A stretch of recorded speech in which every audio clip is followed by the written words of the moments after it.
Kwa sasa serikali yetu inapambana sana juu ya kuokoa maisha ya mama na mtoto. Na vifo vingi vinatokea kwa sababu wakina mama hawana uelewa. Na hata kama wanauelewa, wanashindwa ni namna gani ya kutoka katika kituo kimoja kwenda kwenye kituo kingine. Hivyo serikali imekuja na mfumo unaoitwa M-Mama. Mfumo huu ni mfumo mzuri ambao ulisajiliwa na Mheshimiwa Rais, ukiwa na lengo ya kwamba mama anapokuwa amepata dharura akiwa nyumbani aweze kusaidika. Hivyo basi wale madereva ambao wamesajiliwa sasa kutoka katika ngazi ya jamii wana uwezo wa kumhamisha mama kutoka nyumbani kwake hadi kufika kwenye kituo ili waweze kupata huduma. Na tunavyoona wakina mama wengi sana wanashindwa kugundua zile dalili za awali, hasa wanapokuwa wajawazito, wanapokuwa wamejifungua na wanapokuwa wananyonyesha.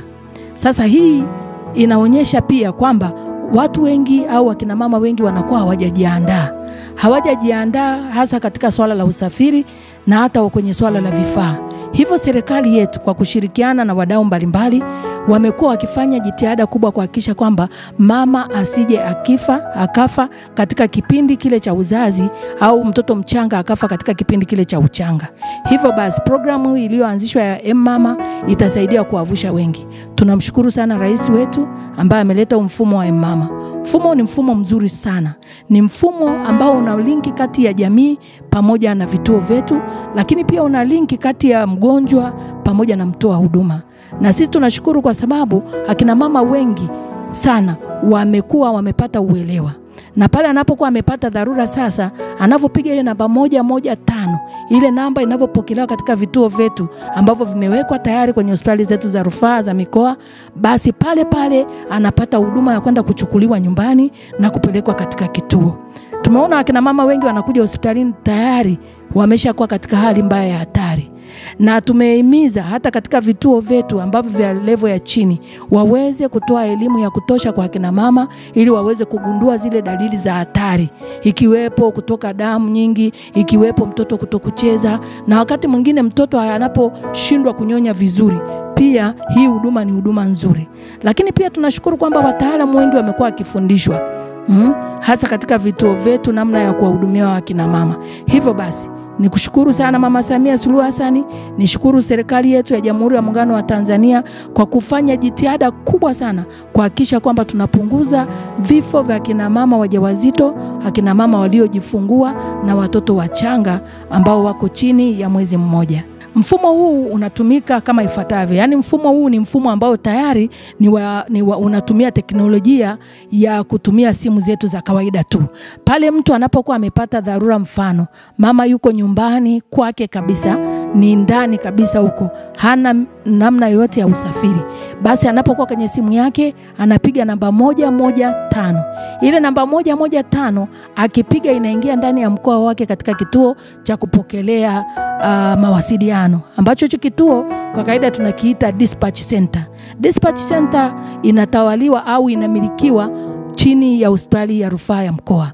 Pale wapo wauguzi ambao wamepata mafunzo ya kutosha, ambao wao wako pale pamoja na vifaa vyote vya mawasiliano.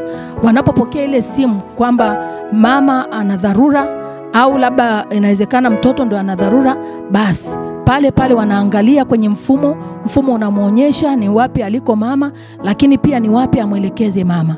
Kama mama yuko karibu na kituo cha afya ambacho kiko karibu, ametokea katika ngazi ya jamii, basi inabidi yule muuguzi ambaye yuko pale katika kituo kile kinachoitwa dispatch center au kituo cha mawasiliano, anapiga simu kwenye kile kituo kwamba kuna mgonjwa au kuna mama analetwa mahali pale, ili kuwapa taarifa waweze kujiandaa. Hivyo basi anaangalia kama kuna gari la dharura karibu, ambulance nikiwa na maana. Kama ambulance ipo, basi inashuka moja kwa moja kwenda kumchukua yule mama kama ni karibu. Lakini kama ambulance hakuna, basi tunaingia sasa katika mfumo wa kuangalia ni dereva gani aliyesajiliwa, kwa sababu madereva walipata elimu ya kutosha, walisajiliwa magari yao na wako tayari kufanya kazi. Anaangalia ni dereva gani ambaye yuko karibu. Basi yule dereva anapigiwa simu, dereva akishapokea simu anapewa maelekezo, anaenda anamchukua yule mama, na akishamchukua yule mama, yeye mwenyewe dereva pamoja na nesi wa kituo wanapiga simu dispatch center tena kwa kutumia namba 115 kuonyesha ya kwamba wamemkuta mama na tayari wameshampakia mama kwa ajili ya kuelekea kwenye kituo cha afya. Wanapokuwa njiani, bado kutakuwa na mawasiliano kati ya kituo cha mawasiliano pamoja na nesi na dereva anayeendesha lile gari. Wakishafika kwenye kituo, yule nesi aliyemsindikiza mgonjwa kwenye gari la jamii au kwenye gari ambalo limechukuliwa ambalo ni tofauti na lile la dharura, basi wanapiga tena namba 115 kuonyesha ya kwamba wamemfikisha yule mgonjwa salama na tayari amepokelewa. Baada hapo mgonjwa akishapokelewa, yule mgonjwa, kile kituo cha mawasiliano kinabidi kifanyie marejeo kwamba yule mgonjwa anaendeleaje baada ya siku 3, na tayari mfumo wenyewe unaanza kufanya takwimu za kukalkulate au kufanya mahesabu kwamba yule dereva ametembea kilomita ngapi mpaka kufika kwenye kituo. Ndipo sasa inafanya mahesabu na dereva analipwa kutokana na kituo au kutokana na umbali aliyotembea. Hivyo basi tumeona mfumo huu umekuwa urahisi sana na umewasaidia wengi sana kila mahali. Na hii kwa sababu ni nchi nzima, Tanzania bara pamoja na visiwani, tumeona kwamba umesaidia sana kupunguza zile dharura za nyumbani, na wakati mwingine kupunguza ile hali ya kukosa hata ila usafiri kwa jamii yetu, lakini imepunguza kwa kiasi kikubwa vifo wa kina mama na watoto wachanga. Mfumo huu pamoja na kwamba ulielekezwa sana kwa akina mama ambao ni wajawazito, wakina mama waliojifungua, na hao waliojifungua ni wale ambao wako ndani ya kipindi cha siku 42 na watoto wachanga.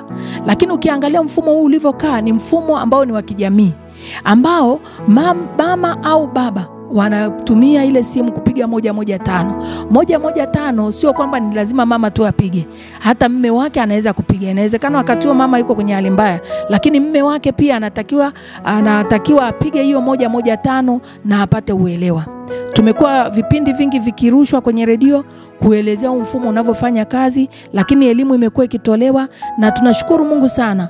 Mapokeo ya jamii yamekuwa ni mazuri, na sasa jamii imeanza kuelewa ni namna gani. Mwanzoni mfumo huu ulikuwa unaanza kwenye kituo cha chini kwenda kwenye kituo cha juu, lakini baadaye tukaona kwamba kuna watu wengi wako kwenye jamii ambao wanapata dharura lakini wanashindwa kusaidika. Hivyo basi mfumo huu ukashushwa chini kuanzia kwenye ngazi ya jamii.